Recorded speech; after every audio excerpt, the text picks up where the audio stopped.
Razor.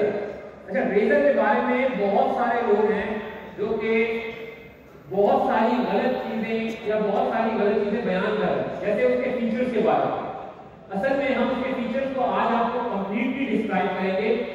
इस model की दो रेंज है। पहली रेंज है 4.2 किलोवाट से लेके 8.2 केवीए तक, और सेकंड रेंज है 10.2 केवीए से लेके 12.2 केवीए तक। बहुत सारे लोग उसे आपस में मिक्स करना शुरू हो गए हैं, जिसको आज हम डिफरेंशिएट करेंगे। अब इसके लिए please continue for the next. दूसरा प्रोडक्ट हमारे पास मौजूद है एक्सटोन सीरीज। ये किसी का नेक्स्ट वर्जन है। आपने देखा होगा Xeon बेसिक और Xeon एडवांस, उसी को हमने अपग्रेड किया है, उसके सॉफ्टवेयर एनहांस करके, उसका हार्डवेयर एनहांस करके। The third series is Cronus Wall 2.0।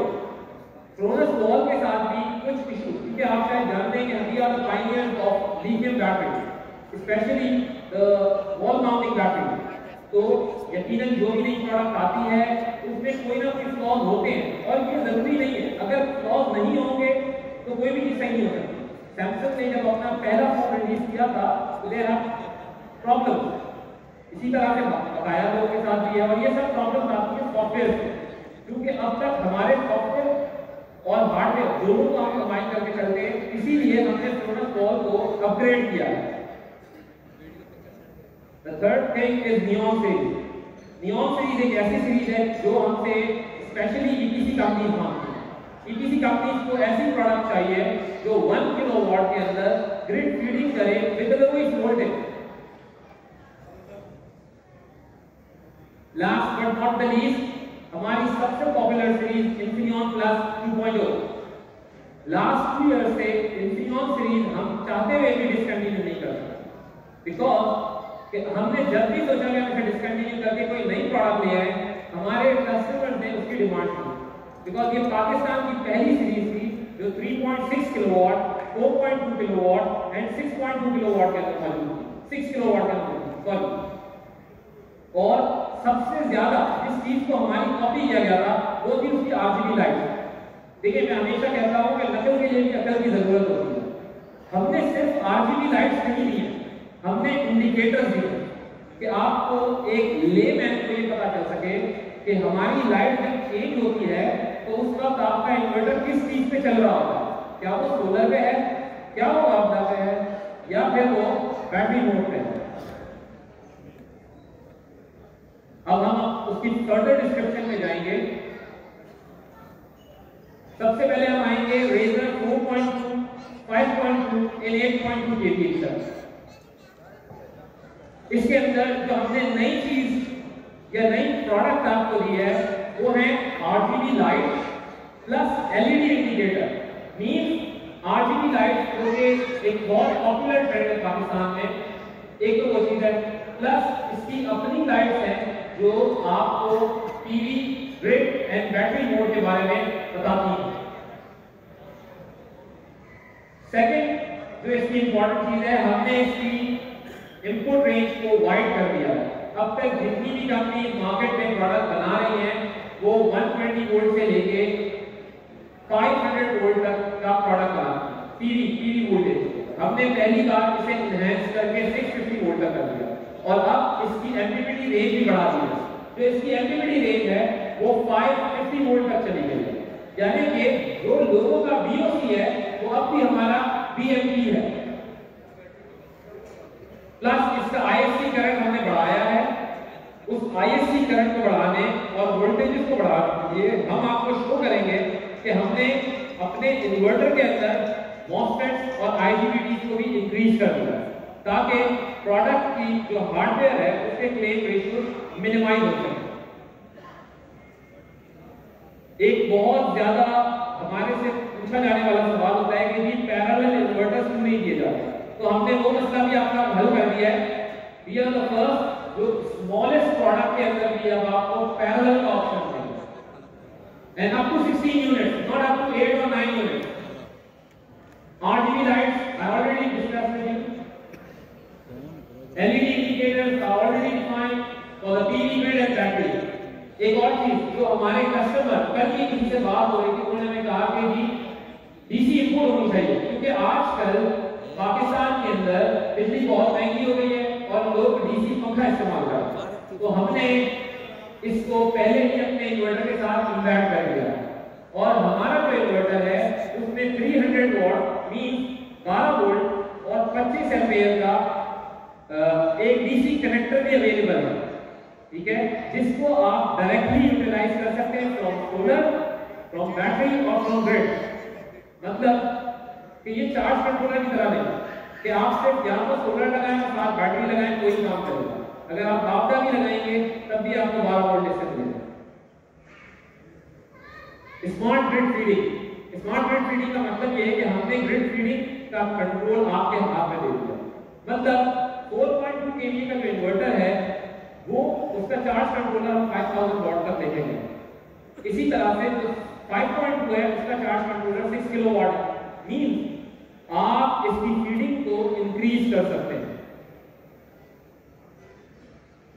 New software, पिछले कुछ अरसे में हमें रियलाइज हुआ है पिछले 6 महीने में कि जो मोस्ट ऑफ द इंस्टॉलर्स हैं वो पसंद करते हैं एक्सपर्ट सीरीज के सॉफ्टवेयर जो कि एलसीडी से सेट होता है, बट चूंकि कोई नई चीज नहीं आ रही थी उसको अपग्रेड करने के लिए हमने इनका सॉफ्टवेयर भी अपग्रेड किया। मतलब अब जब आप इसे स्टार्ट करेंगे तो ये आपसे 2 ऑप्शन पूछेगा। Number 1 basic setting, number 2 advance setting.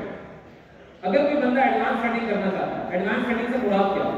Advance setting से मुराद है आपके पीक आवर्स जो हैं उसमें इलेक्ट्रिसिटी का बिल ज्यादा आता है, ठीक है, तो आप ये कर सकते हैं कि पीक आवर्स को सेलेक्ट कर सकते हैं। मतलब आप अपने पीक आवर्स में सेट कर दें तो वो ग्रिड से ना एनर्जी यूटिलाइज करेगा और ना ही बैटरी चार्ज करेगा। सेम इसी तरह से आप चाहते हैं कि जी 7 से 9 तक रात को एनर्जी जो है वो यूटिलाइज हो जाए बैटरी से, तो ये भी आप कर सकते हैं।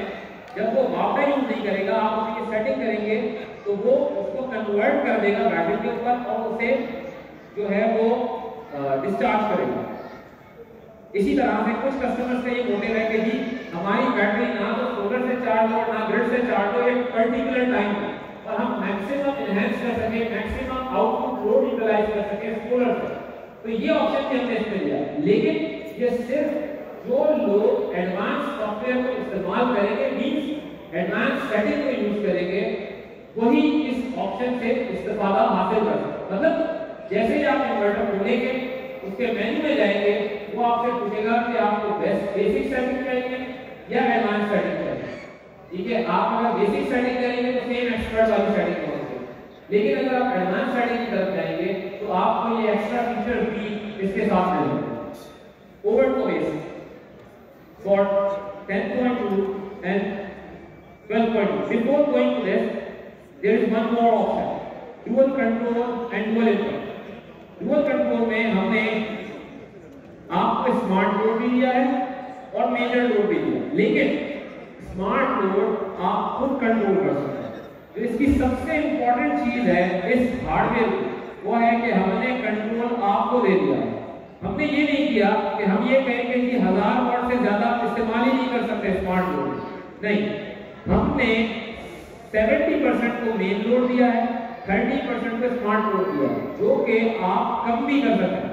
मतलब 70 की बजाय आप 80% मेन लोड से इस्तेमाल करें और 20% स्मार्ट लोड का इस्तेमाल कर लें, 100% मेन लोड का इस्तेमाल कर लें और 0 स्मार्ट पर्सन। तो ये सारी चीजें अब हमने आपको कंट्रोल में ले ली जो कि पहले नहीं मिली।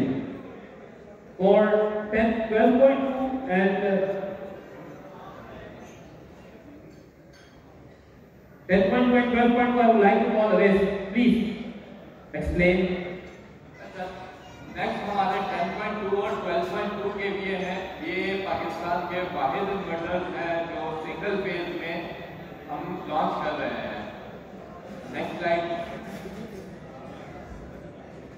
इसकी पीवी रेंज प्रीवियस जो हमारे 4.2, 5.2, 8.2 थे उससे ज्यादा है, 150 वोल्ट से लेकर 850 वोल्ट तक।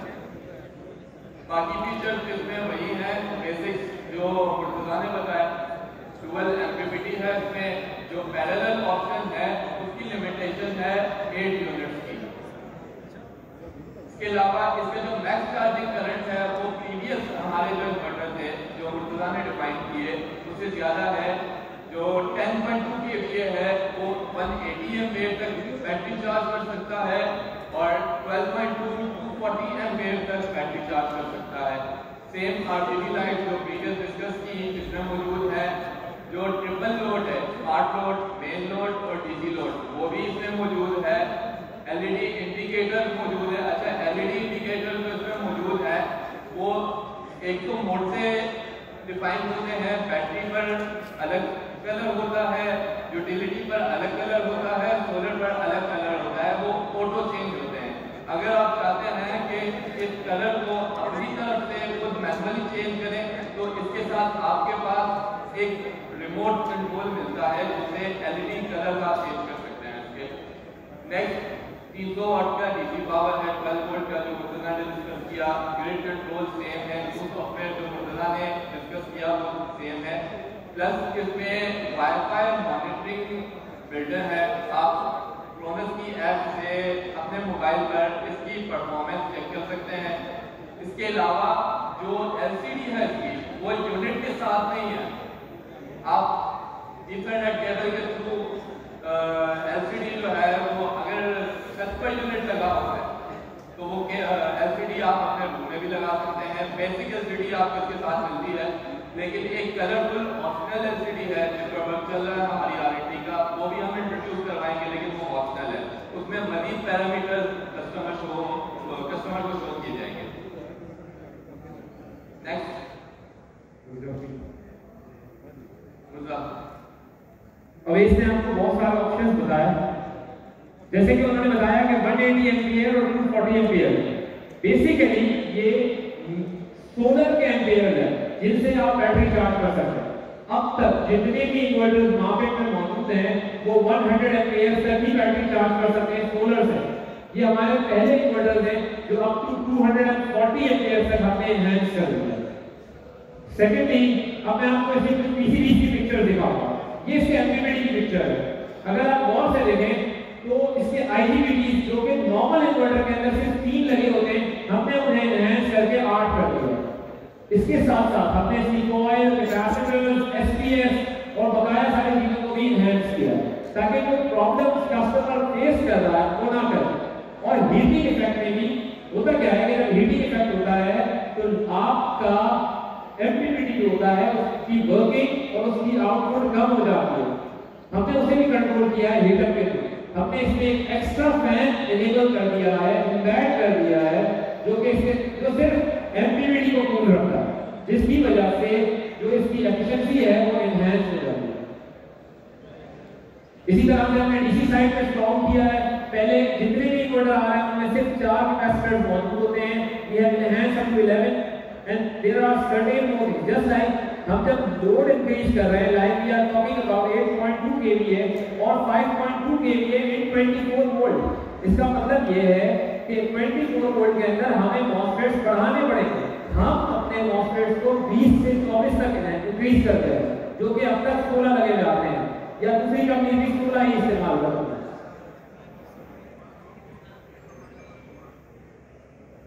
The next series, Neon series।